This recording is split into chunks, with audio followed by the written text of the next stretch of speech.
السلام علیکم ورحمۃ اللہ وبرکاتہ۔ نحمدہ ونصلی علی رسولہ الکریم، اما بعد۔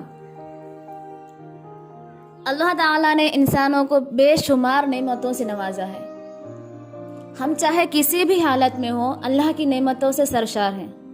صبح و شام اس کی مہربانیوں اور اس کی نعمتوں کے ساتھ زندگی گزار رہے ہیں۔ اللہ تعالیٰ قرآن مجید میں ارشاد فرماتے ہیں، وَإِن تَعُدُّوا نِعْمَةَ اللَّهِ لَا تُحْصُوهَا۔ اگر انسان اللہ کی نعمتیں شمار کرنا چاہے تو شمار نہیں کر سکتا۔ اللہ کی نعمتوں کو اگر شمار کیا جائے تو ان میں سب سے اہم نعمت جو انسان کو میسر ہے وہ کون سی ہے؟ تو اس کا ایک ہی جواب ہے کہ انسان کا صحت مند ہونا، کیونکہ صحت نہ ہو تو زندگی کا مزہ ہی ختم ہو جاتا ہے۔ بیمار آدمی نہ خود کوئی کام کر سکتا ہے اور نہ ہی کسی کی مدد کر سکتا ہے۔ اور اللہ تعالیٰ نے ہمارے جسم کے اندر ایسے ایسے نظام رکھے ہیں کہ جب ہم ان پر غور کرتے ہیں تو عقل حیران رہ جاتی ہے، کیونکہ ہم میں سے ہر شخص 4,500 بیماریاں ساتھ لے کر پیدا ہوتا ہے۔ یہ بیماریاں ہر وقت سرگرم عمل رہتے ہیں، مگر ہماری قوت مدافعت، ہمارے جسم کا نظام ان کو کنٹرول کرتے رہتے ہیں۔ جیسے کہ ہمارا منہ روزانہ ایسے جراثیم پیدا کرتا ہے جو ہمارے دل کو کمزور کر دیتے ہیں، مگر جب ہم تیز تیز چلتے ہیں، جاگنگ کرتے ہیں یا واک کرتے ہیں تو ہمارا منہ کھل جاتا ہے، ہم تیز تیز سانسیں لینے لگتے ہیں، اور یہ تیز تیز سانسیں ان جراثیم کو مار دیتی ہیں، اور اس طرح ہمارا دل ان جراثیموں سے بچ جاتا ہے۔ اسی طرح دنیا کا پہلا بائی پاس سرجری مئی 1960 میں ہوا، مگر قدرت نے اس بائی پاس میں استعمال ہونے والی نالی کروڑوں سال پہلے ہماری پنڈلی میں رکھ دی۔ یہ نالی نہ ہوتی تو شاید یہ بائی پاس سرجری ممکن ہی نہ ہوتا۔ اسی طرح گردوں کی ٹرانسپلانٹیشن 17 جون 1950 میں ہوا، مگر قدرت نے کروڑوں سال پہلے ہمارے دو گردوں کے درمیان ایسی جگہ رکھ دی جہاں تیسرا گردہ فٹ ہو جاتا ہے۔ ہماری پھسلیوں میں چند انتہائی چھوٹی چھوٹی ہڈیاں ہوتی ہیں۔ یہ ہڈیاں ہمیشہ فالتو سمجھی جاتی تھیں، مگر پتہ چلا کہ دنیا میں چند ایسے بچے پیدا ہوتے ہیں جن کے نرخرے جڑے ہوتے ہیں۔ یہ بچے اس عارضے کی وجہ سے نہ اپنی گردن سیدھی کر سکتے ہیں، نہ کچھ کھا سکتے ہیں، اور نہ ہی عام بچوں کی طرح کچھ بول سکتے ہیں۔ ڈاکٹرز نے جب ان بچوں کے نرخرے اور پھسلی کی فالتو ہڈیوں کا تجزیہ کیا تو پتہ چلا کہ پھسلی کی یہ فالتو ہڈیاں اور نرخرے کی ہڈیاں ایک جیسی ہیں۔ چنانچہ ڈاکٹرز نے پھسلی کی چھوٹی چھوٹی ہڈیاں کاٹ کر حلق میں فٹ کر دی، اور اس طرح یہ معذور بچے نارمل زندگی گزارنے لگے۔ اسی طرح ہمارا جگر جسم کا وہ واحد عضو ہے جو کٹنے کے بعد دوبارہ پیدا ہو جاتا ہے۔ ہماری انگلی کٹ جائے، بازو کٹ جائے یا جسم کا کوئی دوسرا حصہ کٹ جائے تو یہ دوبارہ نہیں اگتا، لیکن جگر وہ واحد عضو ہے جو کٹنے کے بعد دوبارہ اگ جاتا ہے۔ ڈاکٹرز حیران تھے یا سائنسدان حیران تھے کہ اللہ تعالیٰ نے یہ اہلیت یا خاصیت اس جگہ میں کیوں رکھی، تو پتہ چلا کہ جگر عضو رئیس ہے، اس کے بغیر زندگی ممکن ہی نہیں، اور اس کی اسی اہلیت و خاصیت کی وجہ سے یہ ٹرانسپلانٹ ہو سکتا ہے۔ آپ دوسروں کو جگر ڈونیٹ کر سکتے ہیں۔ یہ تو تھی قدرت کے چند ایسے معجزے جو انسانی عقلوں کو حیران کر دیتے ہیں، جبکہ ہمارے دن میں ایسے ہزاروں معجزے چھپے پڑے ہیں، اور یہ معجزے ہمیں صحت مند رکھتے ہیں۔ جیسے کہ ہم روزانہ سوتے ہیں، ہماری نیند موت کا ٹریلر ہوتی ہے۔ انسان کی اونگ، نیند، گہری نیند، بے ہوشی اور موت پانچوں ایک ہی سلسلے کے مختلف مراحل ہیں۔ ہم جب گہری نیند میں جاتے ہیں تو ہم اور موت کے درمیان صرف بے ہوشی کا ایک مرحلہ رہ جاتا ہے۔ ہم روز صبح موت کی دہلیز سے واپس آتے ہیں، مگر ہمیں احساس تک نہیں ہوتا۔ بہت ساری چیزوں کو تو ہم نعمت سمجھتے ہی ہیں کیونکہ وہ ہمیں میسر ہوتی ہیں، لیکن جب وہ چھن جاتی ہے تو ہمیں احساس ہوتا ہے کہ کتنی بڑی نعمت تھی۔ بہرحال قدیم یونان میں ایک بہت بڑا تاجر تھا، اپنے وقت کا ایک امیر ترین انسان تھا۔ دنیا کی ہر نعمت آسائش اس کے پاس موجود تھی، لیکن اسے ایک عجیب و غریب بیماری تھی۔ اب یہ کیا بیماری تھی؟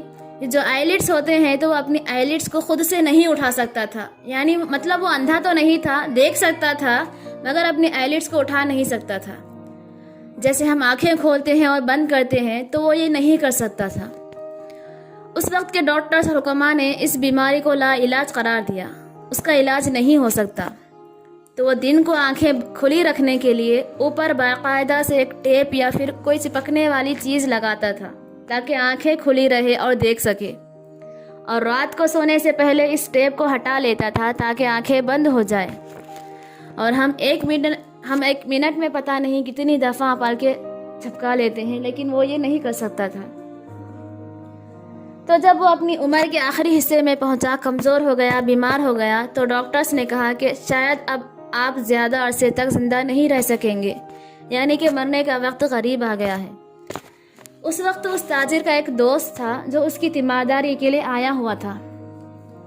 اس دوست نے اپنے تاجر دوست سے پوچھا کہ تیرا شمار دنیا کے امیر ترین افراد میں ہوتا ہے، دنیا کی ہر آسائش تیرے پاس موجود ہے، تو کوئی حسرت یا پھر کوئی خواہش ہے جو پوری نہ ہوئی ہو؟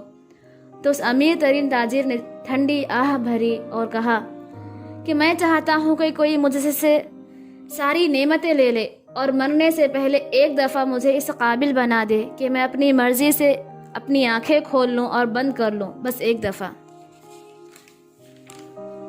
یہ ہے نعمت کی قدر جب وہ چھن جائے۔ ہم اگر کسی دن فرصت سے بیٹھ کر اپنے آپ کا جائزہ لیں اور سر کے بالوں سے لے کر پاؤں کی انگلیوں تک صحت کا اندازہ لگائیں گے تو پتہ چلے گا کہ ہم میں سے ہر شخص ارب پتی ہے، کیونکہ اس وقت دنیا کے 50 امیر ترین لوگ صرف اپنی پلک اٹھانے کے لیے دنیا بھر کے ڈاکٹروں کو کروڑوں ڈالر دینے کے لیے تیار ہیں۔ ہمارے کانوں میں کبوتر کے آنسو کے برابر مائع ہوتا ہے۔ یہ ایک پارے کی قسم کا لکوڈ ہے۔ ہم اس پارے کی وجہ سے سیدھا چلتے ہیں۔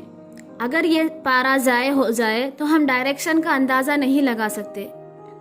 ہم چلتے ہوئے چیزوں سے الجھنا اور ٹکرانا شروع کر دیتے ہیں۔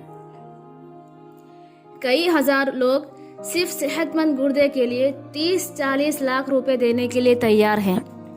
آنکھوں کا قرنیہ لاکھوں روپے میں بکتا ہے، دل کی قیمت لاکھوں کروڑوں میں چلی جاتی ہے۔